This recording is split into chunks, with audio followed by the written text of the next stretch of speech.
आपण पाहताय महाराष्ट्र खबर न्यूज। या बातमीचे प्रायोजक आहेत श्री गणेश ज्वेलर्स अँड सराफ हडपसर पुणे। नमस्कार, मी सुद्धा महाराष्ट्र खबर न्यूज मध्ये आपल्या सगळ्यांचं स्वागत। या बातमीचे प्रायोजक आहेत श्री गणेश ज्वेलर्स अँड सराफ हडपसर पुणे। खांद्यावर घोंगडे, डोक्यावर टोपी, पाणी पिण्यासाठी लोकरीचा काचोळा, काखेत मारून पायात जाडजूड पायतान, मेंढ्या चारण्यासाठी रानोमाळ भटकंतीवर, आभाळ खाली धरती हेच आपले घर मानून जीवन कंठणाऱ्या एका मेंढपाळाच्या मुलाने अथक प्रयत्नातून IPS अधिकारी होण्यापर्यंत मजल मारली आहे। तोही परीक्षा पास झालेला निकाल ऐकण्यासाठी सुद्धा गावी नव्हता।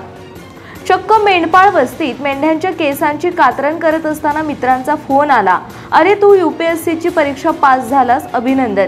तर जवळच असलेल्या आई वडिलांना मुलगा साहेब झाला एवढं समजलं, उमगलं आणि अवघा मेंढपाळवाडा आनंदाच्या भरात सुंबरानं मांडलं ग सुंबरानं मांडलं हे गीत गाऊ लागले। ही हकीकत कागल तालुक्यातील बिरुदेव सिद्धाप्पा ढोणे या युवकाची 2024 मध्ये केंद्रीय लोकसेवा आयोगामार्फत घेण्यात आलेल्या परीक्षेत कागल तालुक्यातील यमगे येथील मेंढपाळाचा मुलगा अवघ्या 27व्या वर्षी पहिल्याच प्रयत्नात 551 रँकने उत्तीर्ण झाला।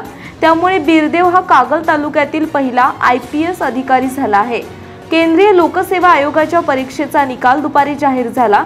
त्यामध्ये बिरदेव उत्तीर्ण झाल्याचं समजताच त्याच्या जन्मगावी यमगे येथे बिरदेवच्या अनुपस्थित जल्लोष करण्यात आलाय।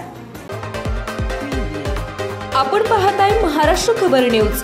या बातमीचे प्रायोजक आहेत Shri Ganesh jewellers and Saraf Hadapsar Pune.